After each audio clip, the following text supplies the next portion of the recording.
Para saudara dan saudari yang Tuhan cintai, selamat pagi dan selamat bertemu lagi dalam Renungan Harian edisi hari Rabu tanggal 12 Agustus 2020. Mengawali hari yang baru ini, kita hendak mendengar dan merenungkan sabda Tuhan.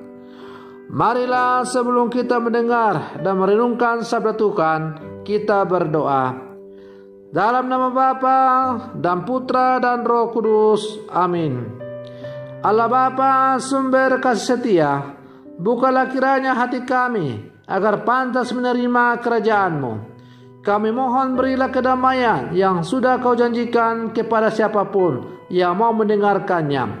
Bersabdalah ya Tuhan, kami siap untuk mendengarkan. Terpujilah Engkau Bapa, Putra dan Roh Kudus, kini dan sepanjang segala masa. Amin.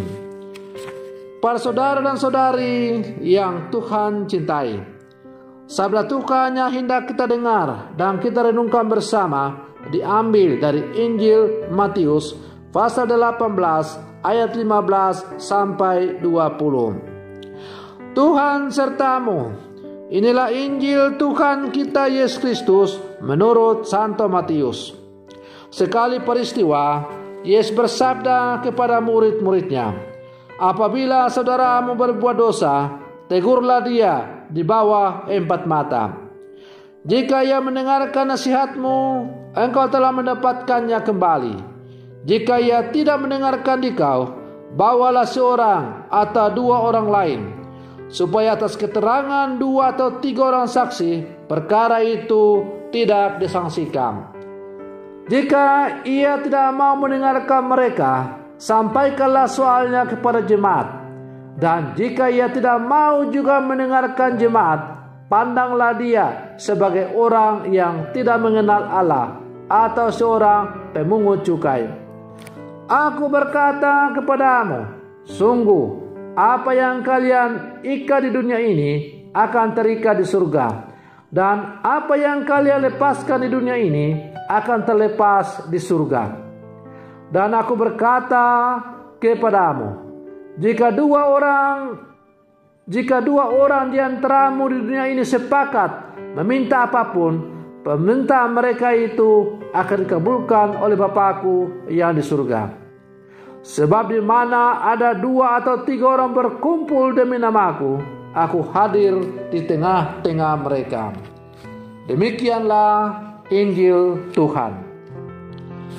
Para saudara dan saudari yang Tuhan cintai, manusia memiliki kecenderungan untuk memperbincangkan keburukan orang lain di tempat tersembunyi dan bahkan juga di tempat umum, dan malu untuk mengungkapkan pujian atas kebaikannya. Atau terkadang kita begitu pelik untuk memuji, mengungkapkan apa yang baik dalam diri orang yang kita tidak sukai. Mungkin benar dikatakan demikian. Di mana ada 2 atau 3 orang berkumpul, di sana ada gosip yang siap dihembuskan. Apalagi dengan perkembangan dunia teknologi, keburukan dan kejelekan sesama dengan mudah dibagi-bagikan melalui medsos, misalnya WA, Instagram, Facebook, dan lain-lain. Sebaliknya, kebaikan dan keberhasilan tak sering diwartakan kepada sesama. Para saudara dan saudari yang Tuhan cintai, Yesus dalam kisah Injil hari ini mewariskan pesan yang sangat jelas untuk kita sebagai orang-orang yang percaya kepada Dia.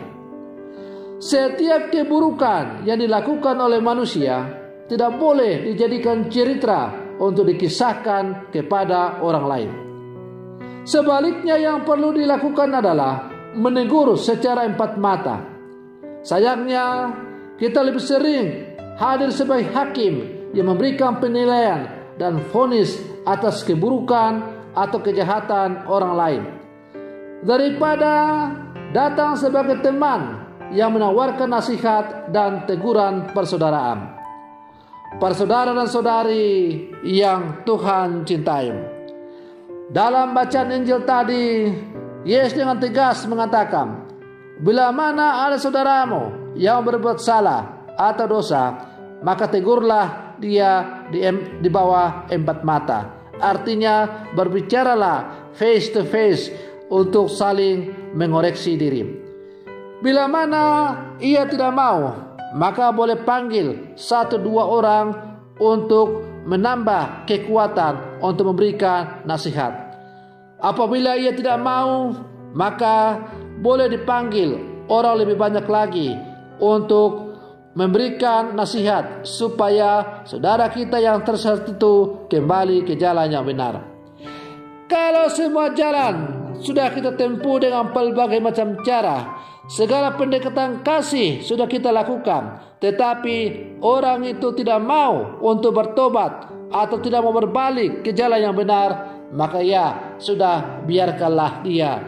Anggaplah dia itu adalah pemungut cukai yang tidak mau meninggalkan hidup dalam kegelapan dosa.